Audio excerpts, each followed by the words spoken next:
इसके लिए नैन के सामने दो रास्ते थे, या तो वह फिर से कॉर्पोरेट जॉब करके सिक्योर हो जाए या फिर रिस्क लेकर एक अपॉर्चुनिटी की तलाश करे, जिसमें से नैन ने दोबारा रिस्क लेने को ही चुना। लेकिन इस बार एनर्जी ड्रिंक की बजाय उन्होंने पानी बेचने का मन बनाया। पर सवाल था कि पानी ही क्यों? एक्चुअली इसका जवाब उनके पुराने बिजनेस फेलियर से ही मिलता है। असल में करंट एक एसेंशियल प्रोडक्ट नहीं था, इसलिए उनकी रिपीटेड कस्टमर नए के बराबर थे। इसी से सबक लेकर नैन इस बार एक ऐसा बिजनेस चाहते थे जिसकी जरूरत अमीर या गरीब हर किसी को हो, और ऐसे में पानी से अच्छा भला क्या ही हो सकता था। नैन ने अपने पुराने बिजनेस में रहते हुए यह ऑब्जर्वेशन कर ली थी कि हर इवेंट में, हर रेस्टोरेंट में, हर कॉर्पोरेट मीटिंग में एक चीज कॉमन होती है, पैकेजिंग ड्रिंकिंग वाटर, जिसकी डिमांड में कभी भी कोई कमी नहीं आने वाली थी। हाँ, मार्केट में पहले से ही बिसलेरी, किनले, किंगफिशर और एक्वाफिना जैसे बड़े नाम मौजूद थे, लेकिन यह सारे ब्रांड ज्यादातर अफोर्डेबल वाटर बोतल के लिए जाने जाते थे,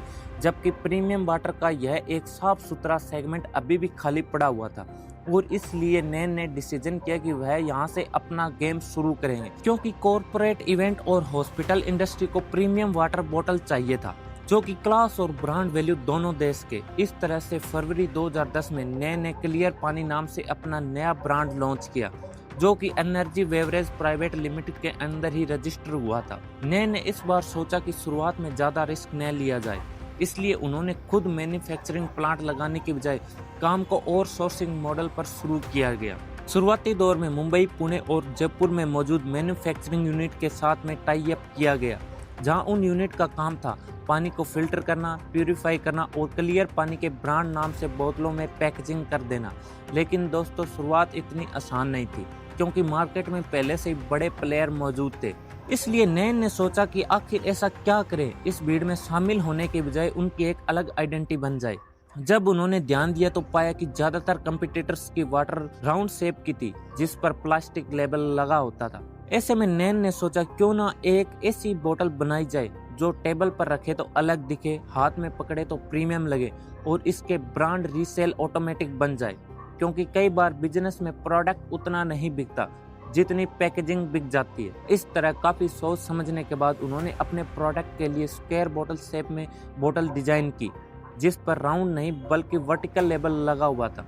अब सवाल यह था कि मार्केट में एंट्री कैसे की जाए, क्योंकि अगर क्लियर पानी सीधा रिटेल मार्केट में उतरेगा तो फिर भीड़ में खो जाने का रिस्क था। इस प्रॉब्लम से निपटने के लिए नैन ने एक स्मार्ट स्ट्रेटजी बनाई। वह टॉप टू बॉटम अप्रोच करेंगे, मतलब पहले प्रीमियम सेगमेंट को कैप्चर करेंगे और फिर धीरे धीरे मास मार्केट में पहुंचेंगे। इसके लिए सबसे पहले उन्होंने गुजरात के फेमस होटलों में से एक द ग्रैंड भगवती को टारगेट किया। वैसे ये होटल अपने लग्जरी और हाई क्लास कस्टमर के लिए जाना जाता था।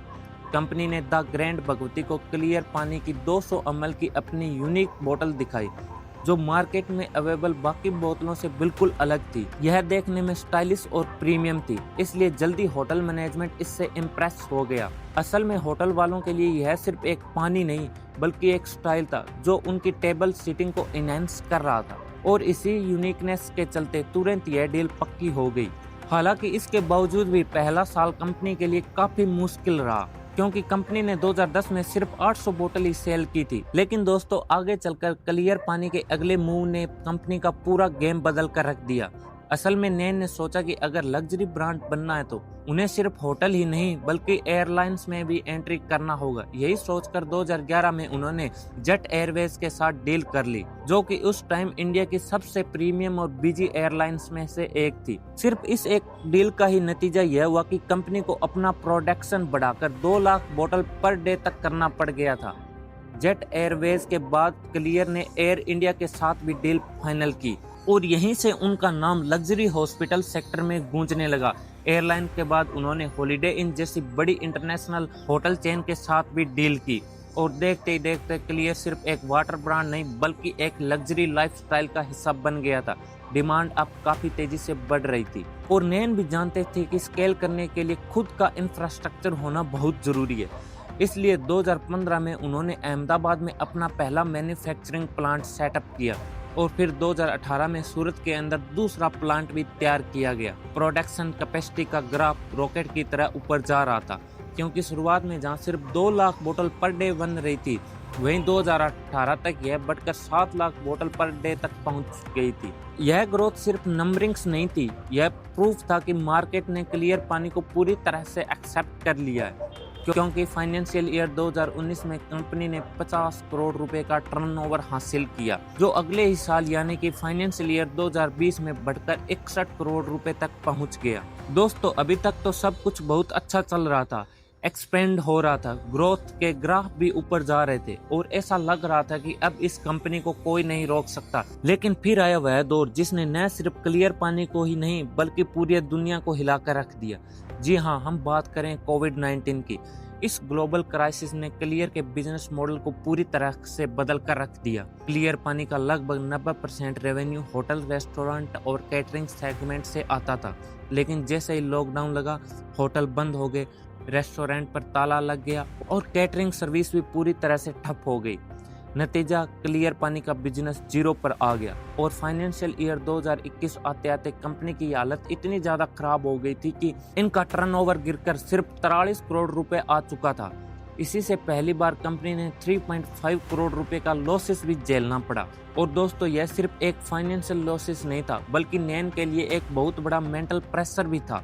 हाल यह हो गया कि कई महीनों तक वह बिल्कुल शौक में थे, समझ नहीं आ रहा था कि आगे किया क्या जाए। लेकिन इसके बावजूद नैन ने खुद को भी संभाला और इस रास्ते के लोगों से बातचीत करनी शुरू की, खास करके उनके कंपटीटर्स के एग्जीक्यूटिव के साथ में मीटिंग भी तय की, यह पता चल सके कि दूसरे ब्रांड का क्या हाल है। और फिर दोस्तों, इसी दौरान एक रियलिटी निकल कर सामने आई जो कि नैन के लिए काफी शॉकिंग थी। असल में वह सिर्फ नैन ही थे जिनका बिजनेस ऑलमोस्ट पूरी तरह से बंद हो गया था, जबकि उनके बाकी कंपटीटर्स के ब्रांड का सिर्फ 20 to 25% तक का ही इम्पैक्ट पड़ा था। इस डाटा ने नैन को उनकी सबसे बड़ी मिस्टेक को हाईलाइट कराया, क्योंकि उन्होंने अब तक रिटेल पर इतना ध्यान नहीं दिया था। क्लियर पानी की पूरी डिपेंडेंसी सिर्फ होटल, कैटरिंग और एयरलाइन के सेगमेंट पर ही थी और यही डिपेंडेंसी कोविड के दौरान उनकी सबसे बड़ी कमजोरी साबित हुई। अब यहाँ से नैन के माइंड में एक नया प्लान तैयार होने लगा कि आखिर रिटेल में एंटर कैसे लें, क्योंकि हर स्टेट में नया प्लांट लगाना सिर्फ महंगा ही नहीं बल्कि टाइम कंज्यूमिंग भी था। इस प्रॉब्लम से निपटने के लिए उन्होंने एक स्मार्ट रास्ता खोज निकाला, जिसका नाम था कि पैकेजिंग, यानी कि वह लोकल मैन्युफैक्चरर के साथ में टाई अप करके उनके प्लांट में क्लियर की बोटलिंग करवाने लगे। इससे कंपनी को दो बड़े फायदे हुए। पहला यह कि ट्रांसपोर्ट कॉस्ट काफी कम हो गया और दूसरा यह हर जगह फ्रेश वाटर की सप्लाई होने लगी। इस स्टेप के बाद नैन ने रिटेल मार्केट में काम किया और सिर्फ पिछले 1.5 साल में उन्होंने 11,160 रिटेल अकाउंटेंट के साथ में पार्टनरशिप कर ली। यानी अब क्लियर की बोतलें छोटे दुकानों से लेकर बड़े स्टोर हर जगह मिलने लगी और इसी ने कंपनी की रिकवरी में बहुत बड़ा रोल निभाया। लेकिन दोस्तों, असली बदलाव 2023 में है, जब क्लियर ने एक गेम चेंजिंग डिसीजन लिया। ऋतिक रोशन को ब्रांड एम्बेसडर बनाया जाए। ऋतिक के स्टाइल ने क्लियर के ब्रांड वाइब को परफेक्टली कंप्लीट किया, जिस वजह से जो भी एड्स लॉन्च हुई उन्होंने क्लियर को एक नए लेवल पर पहुंचा दिया। इस तरह से फाइनेंशियल ईयर 2023 क्लियर के लिए सिर्फ एक सफल ईयर नहीं था, बल्कि कंपनी ने 300 करोड़ रुपए का रिटर्न भी टच कर लिया था। और इसी सफलता को देखते हुए मार्च 2024 में इंडिया की leading investment banking firm JM financial ने क्लियर में 45 करोड़ रुपए का इन्वेस्टमेंट किया। इस इन्वेस्टमेंट ने कंपनी की ग्रोथ को और भी तेज कर दी और इसी साल उन्होंने सोडा कैटेगरी में भी अपना कदम रख दिया, ताकि वह अपना प्रोडक्ट पोर्टफोलियो और भी बढ़ा सके। इस तरह से दोस्तों, क्लियर प्रीमियम वाटर की कहानी हमें सिखाती है कि सक्सेस हमेशा किसी हाईटेक इन्वेंशन से नहीं आती। कभी कभी सबसे सिंपल चीजें जैसे पानी भी करोड़ों का बिजनेस एम्पायर खड़ा कर सकती है।